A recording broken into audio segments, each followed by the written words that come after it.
Mouthpiece. We're back. We're back from Foxwoods. I told you I'd get a WPT title. I got close. It's a shame I didn't get there. We're going to talk a lot about that. But number one, we're going to talk about a new world champion. We have a new world champion of poker, Peter Eastgate. We're going to talk about the 2008 conclusion of the World Series of Poker. We're going to talk about my Foxwoods tournament. We're going to talk about my hand of the week. We're going to talk about my week in online poker. We're going to talk about ultimate bet refunds. We're going to talk about all of the above. And Poker Savvy Plus on the Mouthpiece.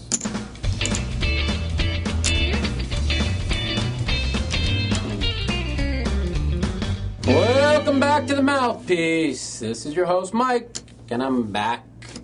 First off the top, we're going to talk about our new world champion, Peter Eastgate. I want to say congratulations. I haven't ever met you yet, but I have watched a lot of the play, and I listened to the entire broadcast, seven-handed, down the head up, and your 4.5-hour battle with Ivan Demonov. And I want to say congratulations. I thought you were the best player, and I thought you deserved to win, and I'm just happy to see the best player win.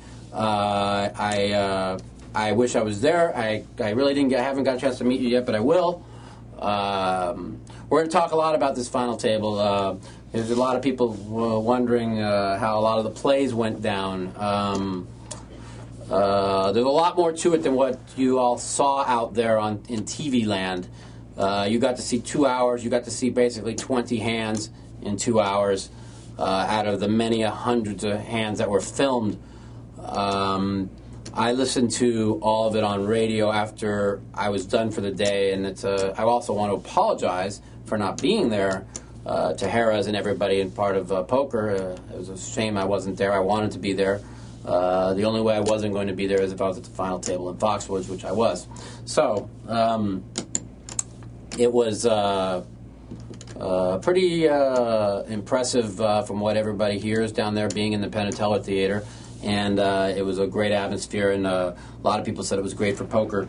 Me, personally, they can have that great atmosphere and great for poker in 1 month and not 4 months, and I'm going to talk about my opinion on that, and the turnaround time about it, and I want to also, commemorate and say good things. I mean, what ESPN did and Ty Stewart did to turn this around in 24 hours was nothing short of a miracle. They worked basically him, Norman, Chad, Lon, McCarran, with no sleep for like 24 to 30 hours straight to turn this around. They might have had like 2 or 3 hours sleep in the 36-hour turnaround to get this done. And they started it at 10 o'clock at night, the head-up battle, just so none of the newspapers on the East Coast or the West Coast would be able to know a winner to the final day, till the nighttime broadcast, which which I think was a great idea in that sense. But as far as the time turnaround of 4 months, I'm not a big fan of it. We can go over like the play of the players. I believe that the two best players at the table probably got head up. I thought Chino, my good friend, I thought he played really super great and got super unlucky and just never was able to get a card to really get his game going at all.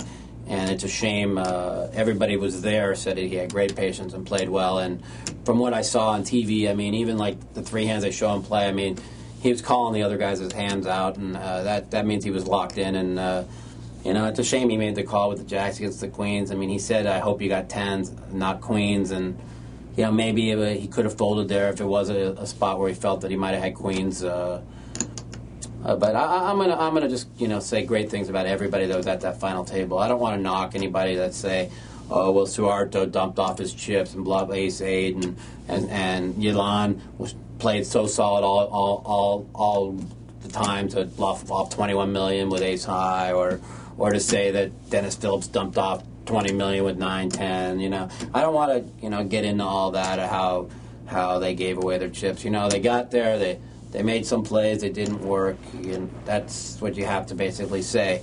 I'm not here to say, wow, what a dumb idiot that guy is, or what a, whatever it is.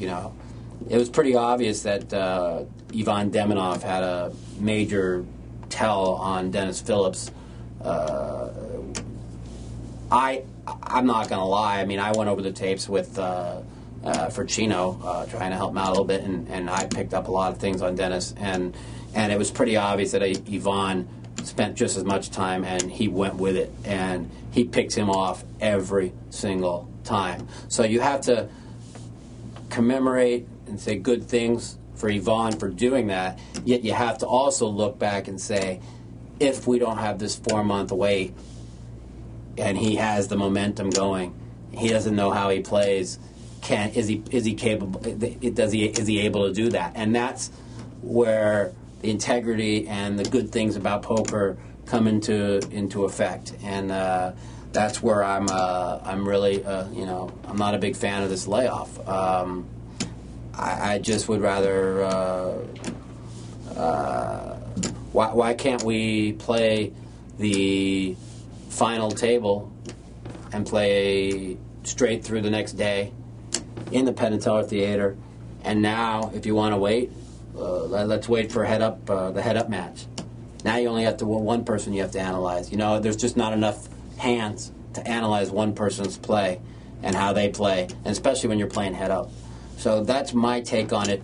They wanted the people in the November 9 to be recognized, and all the faces for months to be recognized. And I just don't think they got the recognition that they wanted. They got the TV ratings what they wanted. They were the highest rated show ever. But what's that good for? That's good for Harris. That's good for ESPN. What does that do for the players? Does it give us any corporate sponsorship? They were hoping everybody would get corporate sponsorship. Nobody got. They got from the internet sites.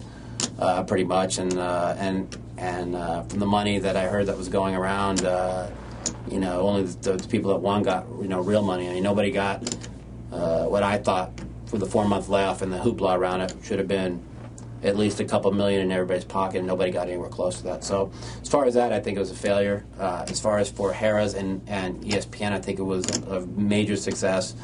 And I think as far as for poker, the bringing people in, it could be a success with the different companies winning. But other than that, I just want to say congratulations to Peter Eastgate. Listening to him play head up, I thought he played perfect small ball. Just really played the hands well, and listening to the announcers, Pete was really dissatisfying to me too, and that I will knock some people on.